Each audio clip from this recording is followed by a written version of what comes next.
Hey, welcome back, everybody. Here with Pete Tarrier, who's working for New Hampshire Sports Page and has been with them for a while. So, welcome. Thanks for coming on. Hey, Drew, thanks, man. Good to see you outside of a game, especially in Hopkinton. So, let's just start off with your high school experience. Let everybody know where you went to high school and just your interest in sports. I'm a Nashua High School grad, class of 1988. So this is long before Nashua North and Nashua South became a thing in the fall of 2004. I basically lived in Nashua for the first half of my life, and I've been living in the Manchester area for kind of the second half of my life. Just celebrated my 54th birthday yesterday. So I'm a Generation Xer living in this social media world. And I went to broadcasting school right out of, I took a year off after I graduated. I went to broadcasting school up to the New England School of Broadcasting in Husson, Maine. Went there for a couple of years, got an associate's degree in broadcast communications, got my start in radio, and that's really where I've been working. My career, my real job, if you will, has been working in radio. And I started working for a small station out of Milford and Peterborough, New Hampshire, called WNHQ 92.1 FM. And I was covering high school basketball games. I used to do Conant games, Conval games, Wilton Lineborough, and some Milford games. And I was really passionate about sports from a young age. The 75 Red Sox made it to the World Series against the Big Red Machine. And that was the Carlton Fisk home run, game 6, extra innings, waving it fair, trying to keep it fair down the left field line. That was really the first time. I was 5 years old when that World Series was going on.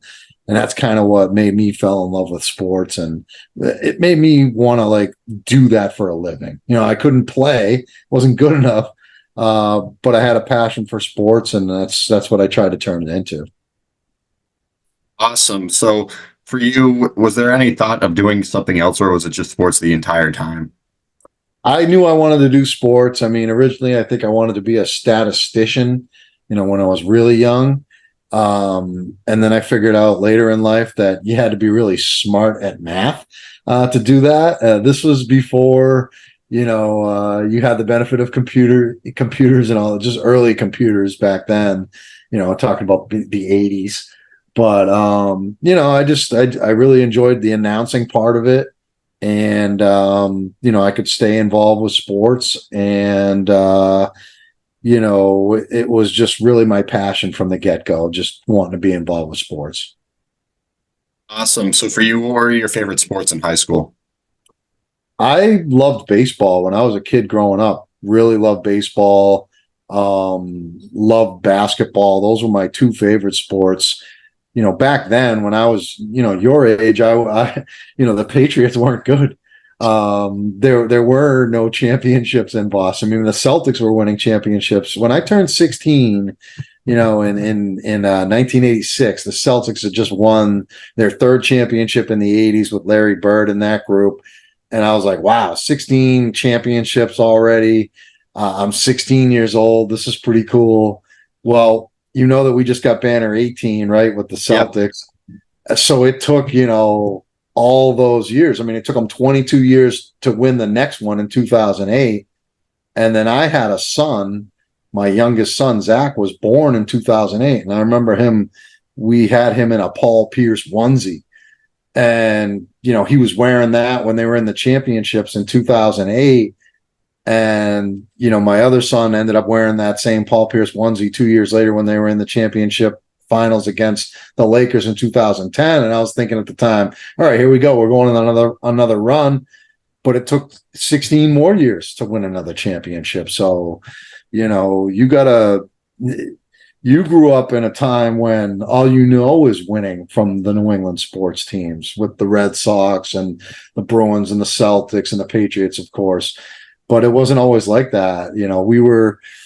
It was, the curse of the Bambino days. If you could only imagine what that was like going through that and, being involved with sports. I was working for a sports radio station at the time, doing a daily talk show in 2004 when that Red Sox thing was going on. And, it's just, there's a lot worse jobs that you can have than doing something involved with something that you love. Absolutely. The old saying is, if you do something you love, you never work a day in your life. Yeah. So for you, when did the whole New Hampshire Sports Page thing come about? We're trying to really figure out the exact date that kind of started. Dave Haley started the website. It was just a blog site, basically, where he was just writing stuff, reporting on games, go to games and just writing game stories for the first couple of years. And I think that was back in 2007, the fall of 2007, if I'm correct, maybe 2008.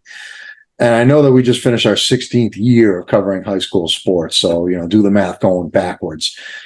I was doing radio shows at the time. I used to have Dave on as like a guest.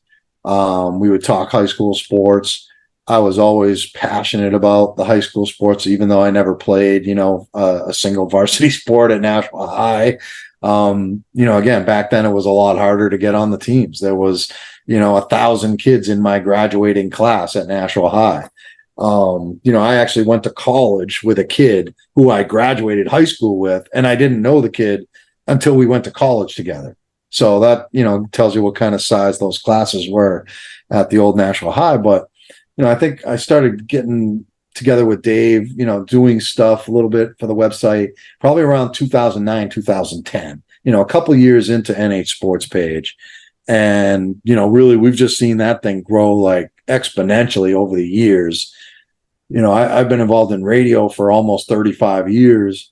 And I can say the past, 10, 12 years I've been involved with NH Sports Page. So this has just been, I've gotten a lot more recognition and people like recognizing me, I guess you could say, just from doing the videos and stuff on NH Sports Page than I have throughout my entire radio career. Now, go figure, I'm on video and on camera, but a lot of people will say, oh, I recognize your voice or whatever from the podcast that we do, things like that. But certainly, doing those games and covering those games and interviewing those kids and the teams after the games is really what kind of has made us grow, and everybody wants to be a part of that.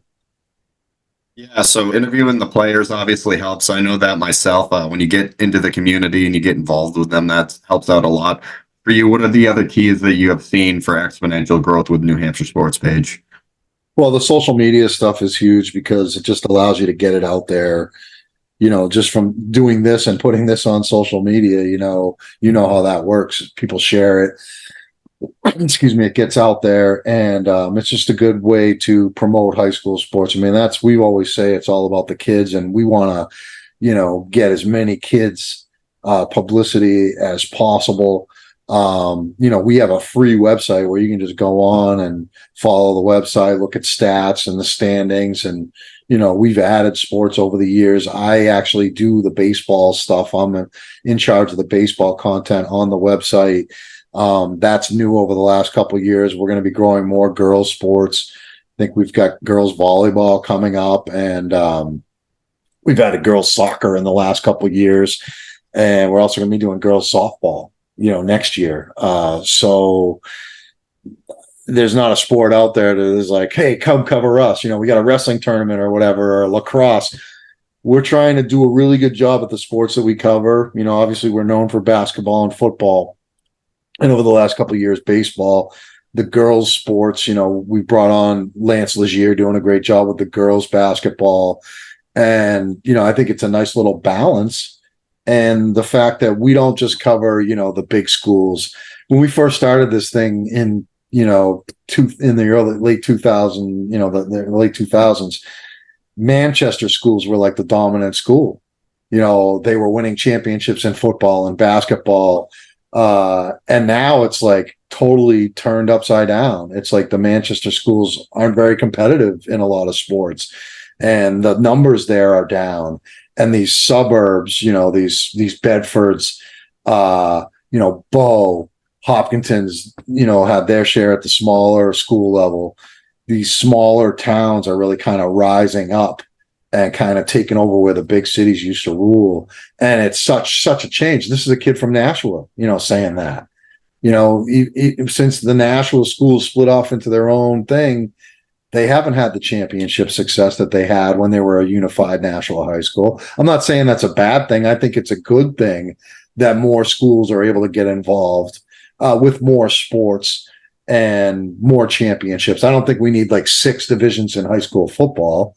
I think 3 is good. Maybe a 4th division for those teams that aren't so serious about it. Maybe they don't have the numbers to compete. Maybe it's a 7-on-7 situation for them. But I just really enjoy being able to cover a team like Monadnock that doesn't get a lot of media coverage from the big media companies. I love going to the North Country and covering those teams. As much as I like covering Pinkerton and Bedford, I love covering the small schools too. Wow, that's great to hear. So for you, from the point when you guys started to obviously now you've grown a lot. For you, was there like a point where like you and Dave Haley started to feel like just kind of like new to this? We're kind of like maybe a little bit of like imposter syndrome, you could call it, just like, oh, we're just guys who are just kind of trying to figure this thing out. Point now where you're like recognized all over the state and you have like all the media credentials and anything. What was like the point for you where you felt like, holy crap, we're like we've come a long way with this and that people are really starting to recognize us? I think it's whenever I'm out like and about, and my wife, it's funny because she is with me a lot or with my kids, and people like, hey, you're that guy, that NH Sports Page guy. A lot of people just call me by name because they recognize me or whatever. And I'll try and I'll ask them, where are you from and how do I know you or whatever. And they'll tell me their personal story. Like you'll be like, oh, I'm a Hawkinton guy or whatever, or there's a crew of these 2 guys, a guy and his son from Merrimack Valley, that I'll see them out all over the place, and I enjoy like seeing them at different games and stuff. And I don't know how it was. Probably it really started to kick up over the last 5-10 years for sure. But we were featured on Chronicle, on WMUR. That was 5 years ago, and it's just grown and grown and grown so much since then that it's funny because now I have a kid who actually is playing high school sports. He plays baseball for Goffstown. He's a sophomore, actually just finished his sophomore year, and he plays hockey as well. And like a lot of the kids that are in school with him are like, hey, that's your dad or whatever. Or, can you get the sports page out here to cover us? Or, so that's kind of cool. And my wife actually, after all these years of kind of shaking her head and saying, what's this crap that you're doing? Why are you going to all these games, leaving me here with these 2 young boys? When I started covering my kids' teams, like mostly with hockey, we don't really do much on any sports page with hockey, but we've done a couple of games because my kid is on Goffstown. And she's like, okay, I get it now. Because I do the play-by-play for all the Goffstown hockey games on their Facebook page. And like all the parents and the grandparents and the kids will go up to my wife and tell her how much they enjoy me doing the play-by-play. And when she admitted to me that she kind of gets it now, that was like the proudest moment of my life right there. It's awesome. I can relate to just bringing joy to other people by doing it. So it's fun. We're all like kind of in the same industry with this. So it's a lot of fun. So a couple things. One of the things I wanted to ask is when you guys have that conversation of adding in a different sport, how do you decide like, okay, we have enough resources to be able to do this and figure out what sport that is you want to add in? I mean, that's mainly Dave's deal. Dave runs the website, owns the website. He's the guy that has to fund the website. So it's really about money. I mean, the way we can add more sports is more sponsorships. Now we've done a pretty good job at gaining sponsorships. I mean, we actually have people reaching out to us all the time now, and bigger advertisers that see what we've got going here, and they see the social media, which is, I mean, we compare our social media to some of the bigger media outlets out there in New Hampshire. And, when we put a video of that team celebrating, whether it's the Chad team that won Friday night or Pinkerton winning the championship in baseball or in basketball this year like they did, or if it's, Gorham winning the baseball championship from way in the North Country, those views gets thousands and thousands of views on our Instagram. It's crazy. Everything we put out there gets tons and tons of likes and shares. And that's what these advertisers want. And we're just kind of getting it organically.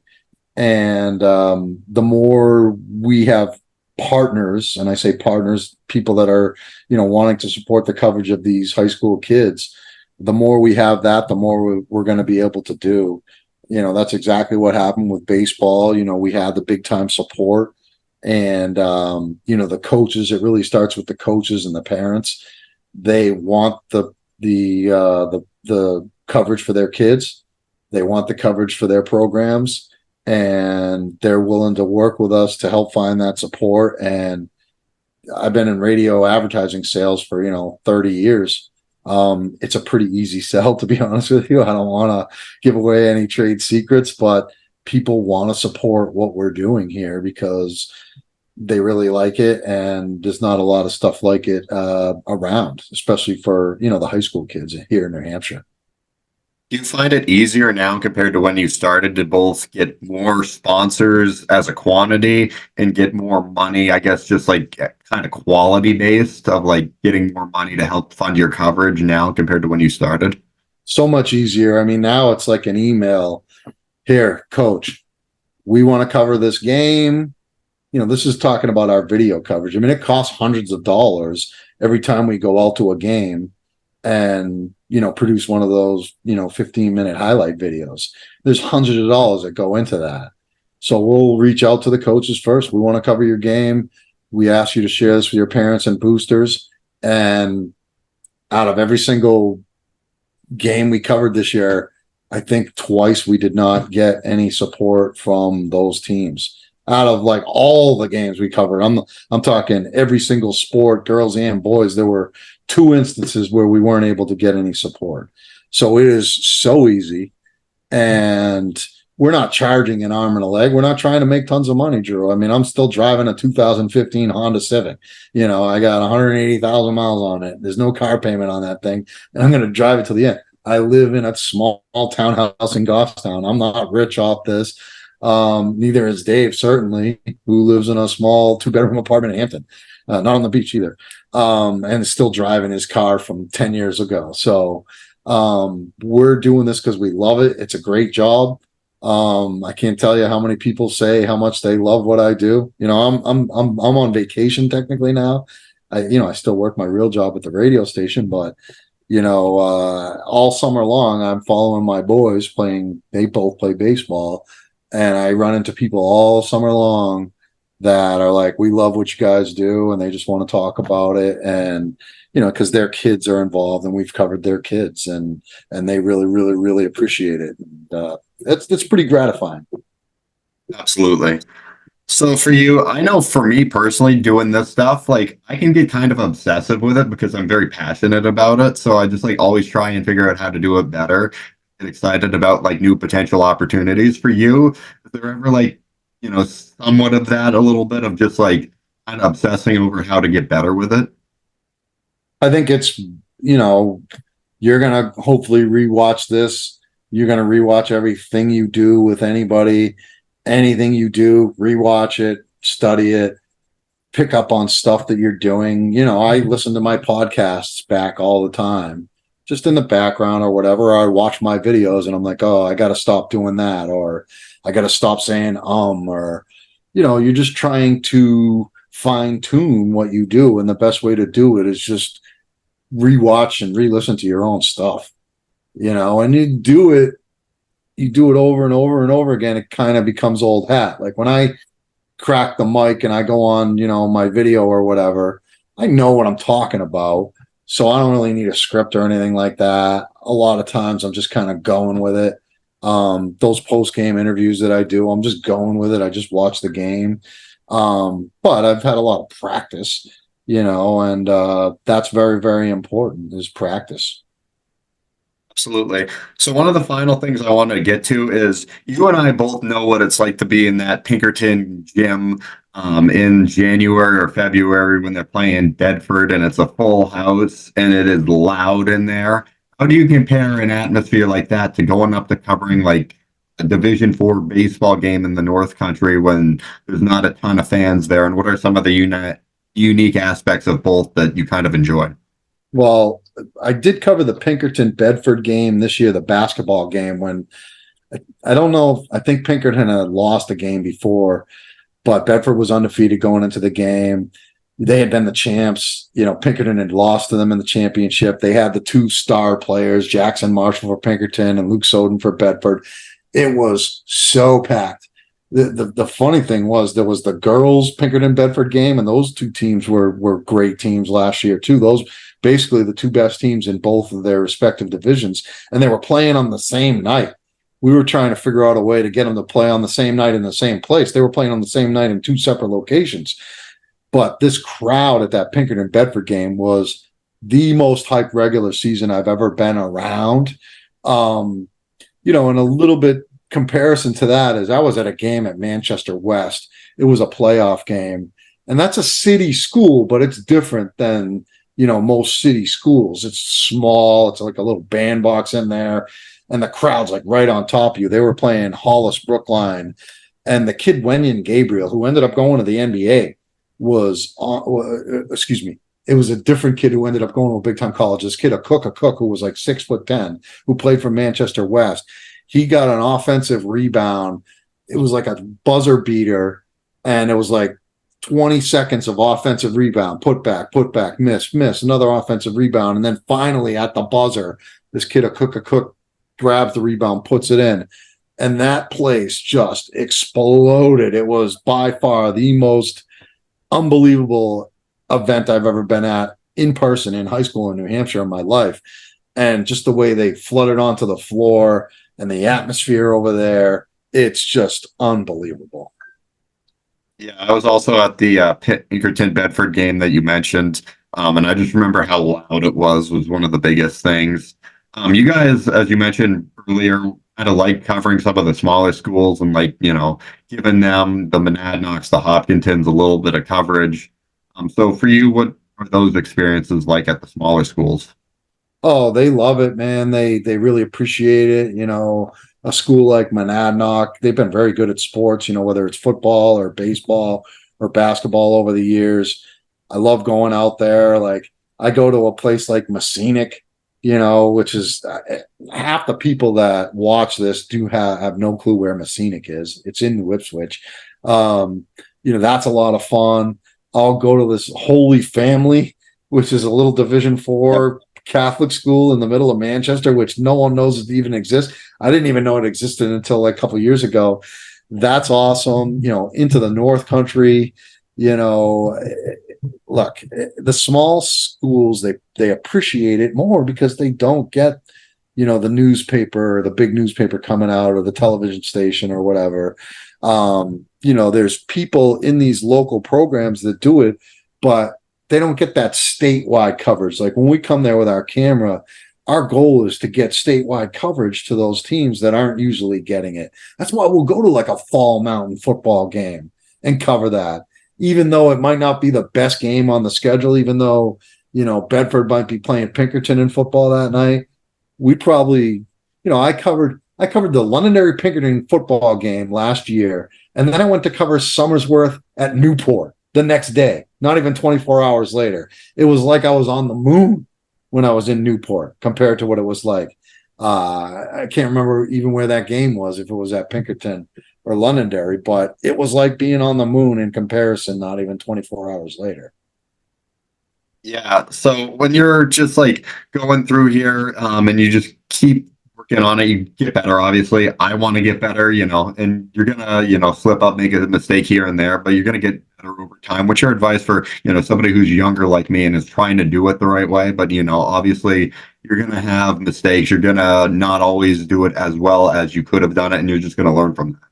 Yeah, well, learn from it. That's the number one thing. I mean, learn how to avoid those mistakes if you can, just from experience. I mean, you're gonna make mistakes. I made a mistake the other night. Kyle Ashley, speaking of Newport football, he's wearing a number different than what he was announced as in the pregame and what he was listed in as the program. I saw him with the Newport helmet on. I was like, is that Kyle Ashley? I'm doing my play-by-play. No, maybe it's Jack Service, because he's wearing Jack Service's number 11. Service from Trinity was announced. And well, it was Kyle Ashley, but I screwed it up, and it's going down on video as that being Jack Service scoring that touchdown. So I screwed up. I apologized to the kid after the game. What could I do in the future to maybe avoid that? I don't know. I mean, I have connections. I found out that I had screwed it up because I had texted Jack Service's father, who I happen to know, and said, "Is Jack playing in this game?" And he said no. So I knew that I had screwed it up. But you just got to move on from those mistakes. And the more you practice, the better you're going to be. And, people aren't like machines or anything like that. Even machines, this AI revolution that we're going through, they make mistakes too. So just move on from it, learn from it, and, just do as much practice as you can to try and perfect your craft. Absolutely. I really like the way that you said that. So moving forward with New Hampshire Sports Page, what are your goals for the future? Just to continue growing it, just to, make it maybe a little bit more profitable, would be great. As we said, this is a part-time job, for me. It's a full-time job for one person, Dave Haley, who owns it. But he's got a number of people that work for him. I happen to, play a big role, on covering a lot of sports and doing a lot of games and things like that. And with my role as baseball, I just like to see it continue to grow and, move in the right direction. And, I really feel good about, the path that we're on right now. And I think it's something that can be sustained and grow even more. I agree with that. So for you, how do you guys map out? I know a lot of this runs through Dave, but like the decisions of there's X number of games in the state today, we only have so many resources. We can only cover one or two games. How do you make the decisions of what games you're going to end up covering? Our goal is to cover every team that matters at least once. It's different with the sports that play a lot more games. Basketball, you're playing 18 games. Football, you're playing 9 games. So, with football, we've got a couple of, we have multiple crews. We probably had like 4 or 5, I think we had like 5 or 6 crews that we could send out to a game. So if we have more crews available on a Friday night, we can send, 3 or 4 out. Maybe we do a couple on Saturday, but our goal is really to cover as many good teams as we can and good matchups as we can without over covering those teams. So if we cover Pinkerton once in football, that's going to be it until the playoffs. We're probably not going to cover them again. And we try and break it up. So I'll look at a schedule ahead of time, especially if I'm doing baseball, which is what I control. And I'll look at, okay, I know I want to cover these teams. So let's try and focus on finding a good matchup here. I know I want to cover these teams in these places because I'd rather cover a game at like Holman Stadium in Nashua than I would at some, crappy baseball field that I really have no place to put my camera. So that stuff is stuff that we look at. But honestly, we're just trying to get as many teams featured on camera as possible without doing it, 2 or 3 times within a season. All right, awesome. Do you have any just closing thoughts or anything you would like to add? No, I mean, I appreciate you having me on here. I really enjoy watching young kids like yourself. I've met a lot of people over the years, that we've kind of met along the way and covering these high school, and they grow up and they become, professionals, and they're doing their own thing. And that's pretty gratifying too, just to kind of see that you guys are doing your thing and kind of living your dream. And that's pretty cool as far as I'm concerned. All right, awesome. Thanks for coming on. That'll conclude our episode. So thanks for tuning in, everyone.